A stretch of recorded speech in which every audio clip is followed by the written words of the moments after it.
All right. So we're going to talk in this little segment about waiting time. And Dan, go ahead and take that where you were going with that during the end of our last question. Sure. So what I was referring was that there are DJs out there who have this, built into their contract that their time for that day begins when the guest arrives because they have to be set up. And they use the analogy for any couple that really kind of tries to balk on it. They say, would if your job asked you to show up 2 hours early, but not do anything, but you have to be there, you would expect to get paid for it. Same applies.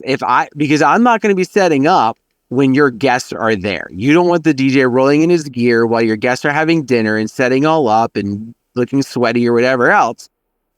So therefore, this begins. Now, within that same vein, do you charge the same, or do you, let's say your package, or your price in your head is that you're going to do $200 an hour normally. So maybe during this time you say, okay, well, I'll cut a little break because I'm not really doing anything, but I'm going to get paid for the waiting time. You have to be there.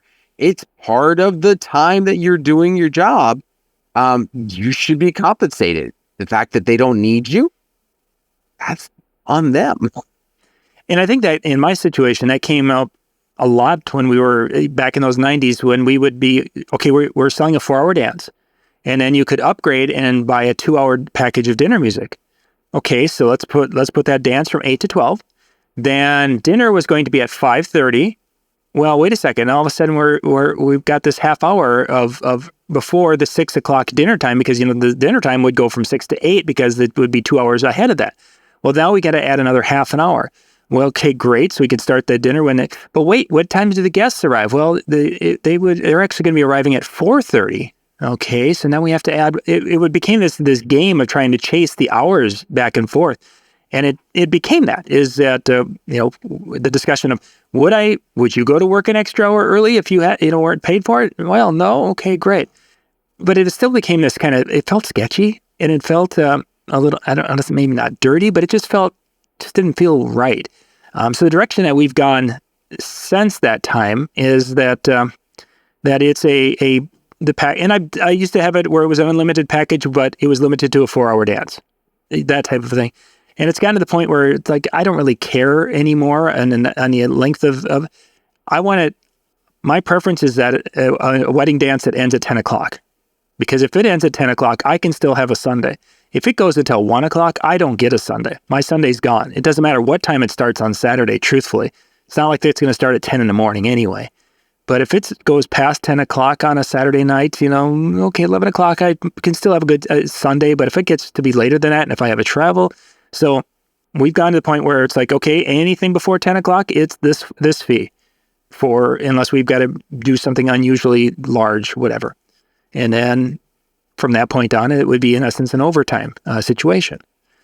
That's how we handle it. But yeah, I remember that waiting thing was such a bear. And then, finding out 3 days before the wedding that, oh, by the way, we need you there at 3 p.m. because that's when, we need the microphone. What? Yeah, we need a microphone for like 2 minutes at 3 o'clock. But we weren't starting till 5. What am I supposed to do from 3 to 5? Oh, you can just go back and you can go hang out in your car. Or you can we don't need you, so. Crazy time.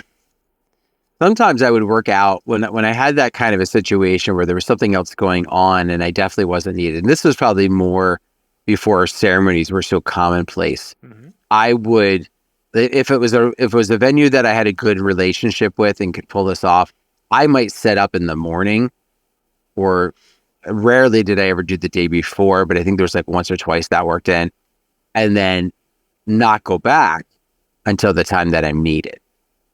And so therefore I'm not setting up in front of everybody. It's a little bit of a different situation. It kind of works the timing a little bit different.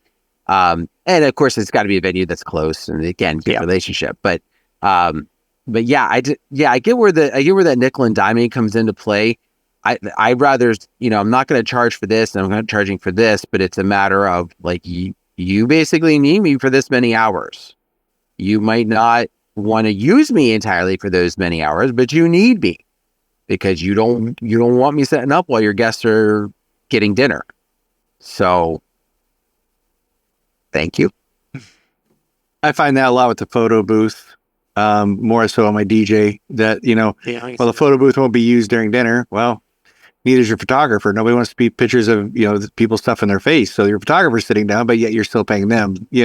It's just it's available for your guests to use while they're waiting on their dinner, is what I tell them, and I have to pay my employees the same amount, no matter what. If they're there, yeah. It's the waiting game. Okay, let's jump to our next question.